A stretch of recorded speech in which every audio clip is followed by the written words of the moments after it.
মোহাম্মদ মুস্তাফা শামীম, শামীম সিরিজে YouTube channel পক্ষ থেকে সবাইকে শুভেচ্ছা অভিনন্দন।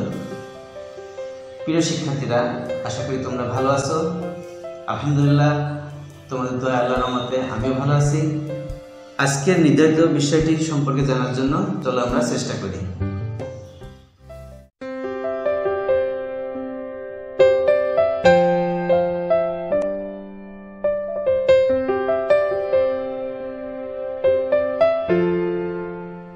শিক্ষার্থী, আমরা এবার দেখব যে কোনো সমীকরণ বা ইকুয়েশন থেকে আমরা সরল বা প্রমাণ করা। আমরা আগের ক্লাসে আমরা সমীকরণ থেকে সার্কিট অঙ্কন শিখেছি। এবার সেই একই সমীকরণ থেকে সরল বা প্রমাণ করব। তো আমরা এখানে দুটো সমীকরণ দেখতে পাচ্ছি। এই সমীকরণের সার্কিট এটা ছিল, এটা আগের ক্লাসে আমি এটা বর্ণনা করেছি। আর এই সমীকরণের এই সার্কিটটি আগের ক্লাসে বর্ণনা করেছি।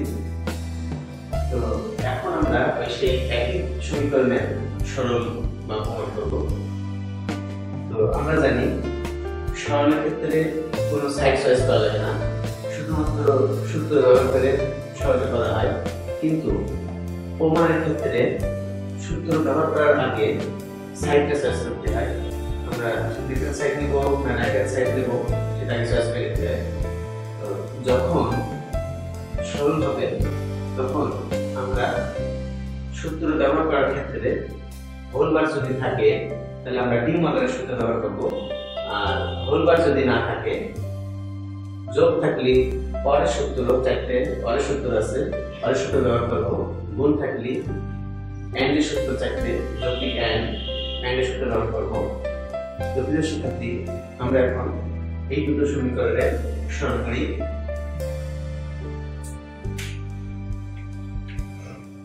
শিক্ষার্থী, আমরা এখানে দেখতে পাচ্ছি একটি সরল সমীকরণ। এখানে আমরা যেটা হোল বার আছে যেহেতু, এই জন্য এখানে আমরা দ্বিমৌলিক সূত্র ইউজ করব। হোল বার থাকলে দ্বিমৌলিক সূত্রের ক্ষেত্রে হোল বার থাকলে সিঙ্গেল বার হয়, সিঙ্গেল বার থাকলে হোল বার হয়, প্লাস থাকলে গুণ হয়, গুণ থাকলে প্লাস হয়। তো আমরা এখানে একটা হোল বার দেখতে পাচ্ছি। শিক্ষার্থী, আমরা এই হোল বারের কাজটা আমরা আগে করব। তো a plus b, এখানে দ্বিমৌলিক সূত্র যদি আমরা ব্যবহার করি তাহলে b বার ইনটু c, আর এই হোল বারটা দুই পাশে নিয়ে যাবে। তো আমরা এখন আর উপরের হোল বারটা থেকে গেল। এখন আমরা এইটাকে যদি আমরা আবার সূত্র ব্যবহার করি, এখানে আমরা জানি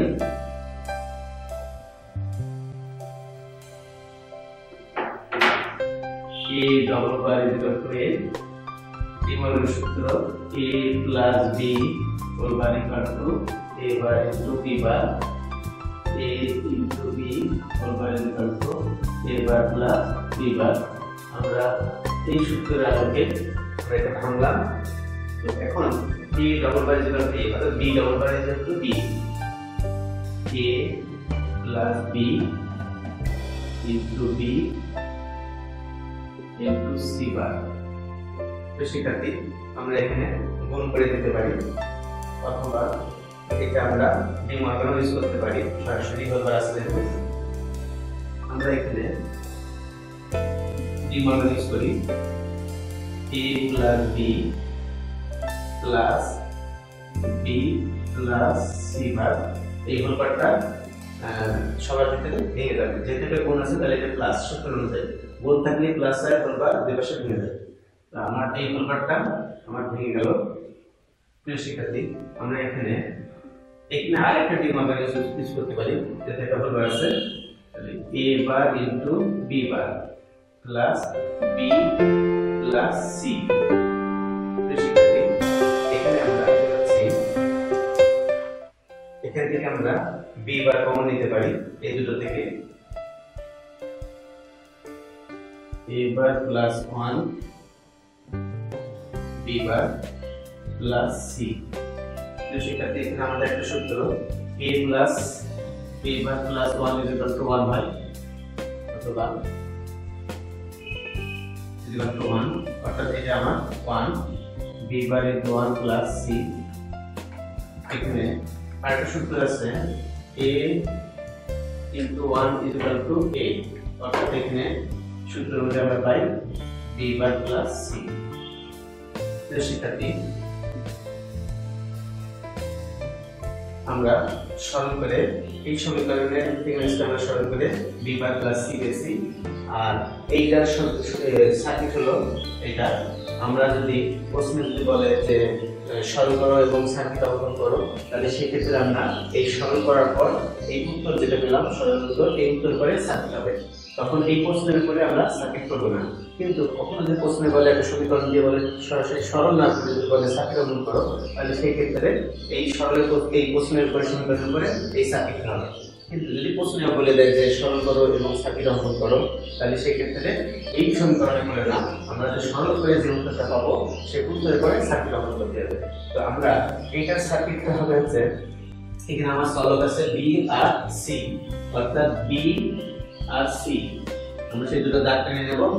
এবার বি নট, অর্থাৎ নট গেট আছে এখানে একটা বি এর উপরে বার যেহেতু নট, তাহলে আমরা বি কে নট করে নেব। তাহলে এখানে আমরা বি বার পাবো। এবার আমরা এখানে লাগাবো বি বার প্লাস সি, অর্থাৎ এই বি বার আর সি এই দুটো থেকে প্লাস প্লাস মানে অর আমরা জানি, অর গেট। তাহলে আমাদের উত্তরটা হলো এটা। সরল করে সরল উত্তর করে